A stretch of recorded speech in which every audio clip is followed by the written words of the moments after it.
Halo teman-teman, perkenalkan kami dari kelompok 7. Pada kesempatan kali ini, kami akan menjelaskan tentang Pengadilan Tata Usaha Negara.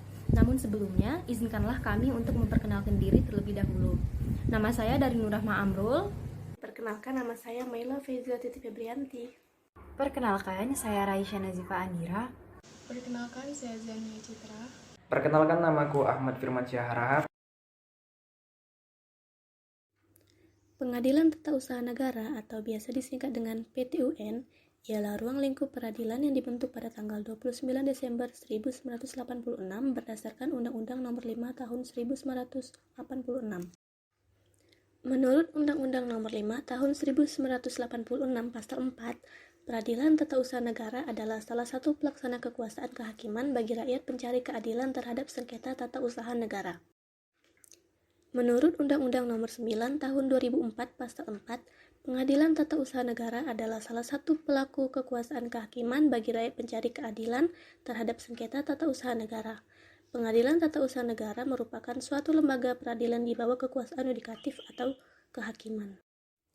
Ada 4 dasar hukum pembentuk Peradilan Tata Usaha Negara.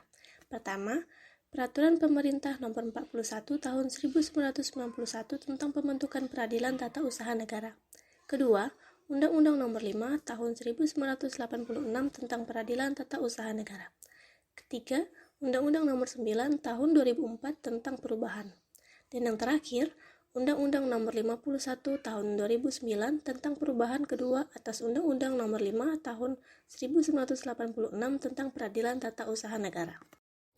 Adapun tugas pokok dari Pengadilan Tata Usaha Negara antara lain, yang pertama, menerima, memeriksa, memutus, dan menyelesaikan sengketa tata usaha negara pada Pengadilan Tata Usaha Negara yang berpedoman pada Undang-Undang Negara Republik Indonesia. Yang kedua, meneruskan sengketa-sengketa tata usaha negara ke Pengadilan Tata Usaha Negara dan Pengadilan Tinggi Tata Usaha Negara yang berwenang. Yang ketiga, memantapkan pemahaman dan pelaksanaan tentang organisasi dan tata kerja kepanitiaan Pengadilan Tata Usaha Negara sesuai dengan keputusan Mahkamah Agung Republik Indonesia. Yang keempat, meningkatkan kepercayaan masyarakat terhadap lembaga peradilan guna meningkatkan dan memantapkan martabat dan wibawa aparatur dan lembaga peradilan sebagai benteng terakhir tegaknya hukum dan keadilan sesuai tuntutan Undang-Undang Dasar 1945. Lalu, yang terakhir, membina calon hakim dengan memberikan bekal pengetahuan di bidang hukum dan administrasi peradilan tata usaha negara agar menjadi hakim yang profesional. Dasar hukum, kedudukan, dan wewenang Pengadilan Tata Usaha Negara. Tempat kedudukan Pengadilan Tata Usaha Negara terdapat pada Pasal 6 Undang-Undang Nomor 9 Tahun 2004. Lalu, Pengadilan Tata Usaha Negara pun berkedudukan di ibu kota atau kabupaten kota dan daerah hukumnya meliputi wilayah kabupaten dan kota. Pengadilan Tinggi Tata Usaha Negara berkedudukan di ibu kota provinsi dan daerah hukumnya meliputi wilayah provinsi. 2. Pertambangan. 1. Kegiatan pertambangan wajib dilakukan dan diusahakan secara benar. 2. Seluruh perusahaan pertambangan bahan galian wajib memahami konsep pengelolaan sumber daya alam.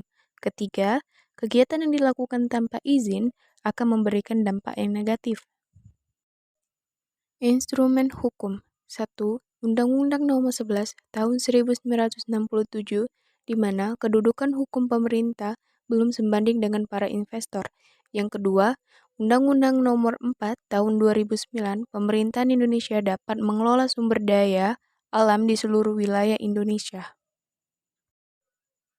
Dengan demikian, bahwa salah satu yang melandaskan adanya suatu penopang atau pondasi suatu hakikat diskresi, yakni izin oleh pemerintah khususnya di bidang pertambangan, ialah adanya tata kelola pemerintah yang baik sehingga terciptanya suatu harmonisasi sebagai penyelenggara negara.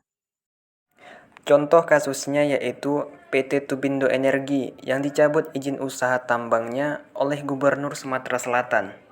Hasil evaluasi oleh tim evaluasi Dinas ESDM yang dilaksanakan mulai Agustus 2016. PT Tubindo Energi memiliki tanggungan kurang bayar iuran rutin sebesar Rp449.504.000 dan kurang bayar dalam perhitungan dolar sejumlah 220.156 dolar. Bukti setor PT Tubindo Energi hanya 2 kali setor, yaitu di bulan Maret 2011 sebesar Rp28.680.000 dan di tanggal 8 Juli 2014 sebesar 38.240 US dollar, dan perhitungan ini bersifat tidak diaudit. Pada Desember 2016, PT Tubindo Energi hadir dalam verifikasi evaluasi, namun terdapat kekurangan dokumen yang belum dilengkapi serta tunggakan pembayaran iuran yang belum dibayarkan. Perwakilan PT Tubindo Energi saat itu tidak mau menandatangani berita acara evaluasi, dikarenakan masih ada kekurangan dokumen yang harus dipenuhi, dan pada kesempatan tersebut, perwakilan PT Tubindo Energi menyampaikan bahwa tidak pernah menerima undangan evaluasi tersebut dari Dinas ESDM Sumatera Selatan.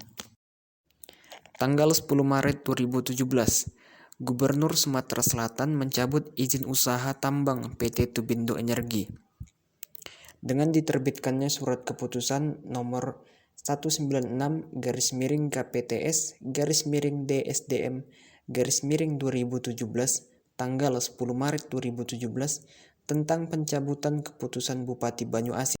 Selanjutnya Dinas ESDM mengupload keputusan tersebut ke website resmi mereka tanpa memberikan keputusan pencabutan izin kepada pihak yang bersangkutan.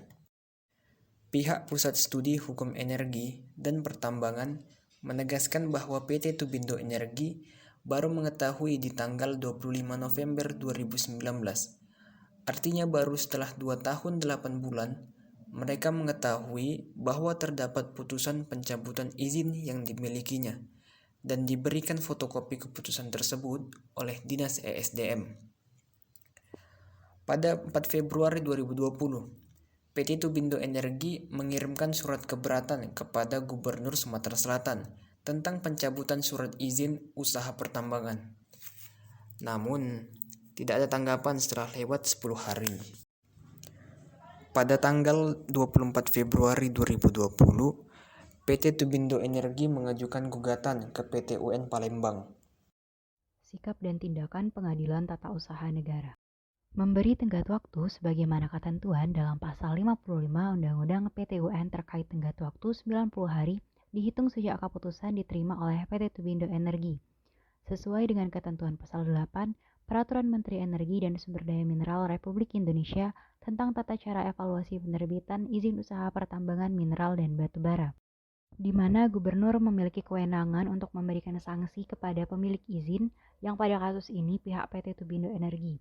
Majelis Hakim PT UN Palembang memutuskan untuk menerima gugatan PT Tubindo Energi, membatalkan keputusan gubernur tentang pencabutan izin tambang, dan mewajibkan Gubernur Sumatera Selatan untuk mencabut keputusan tersebut. Berdasarkan penyelidikan dan pertimbangan dari PT UN, PT Tubindo Energi mendapatkan kembali izin tambang yang sempat dicabut oleh Gubernur Sumatera Selatan.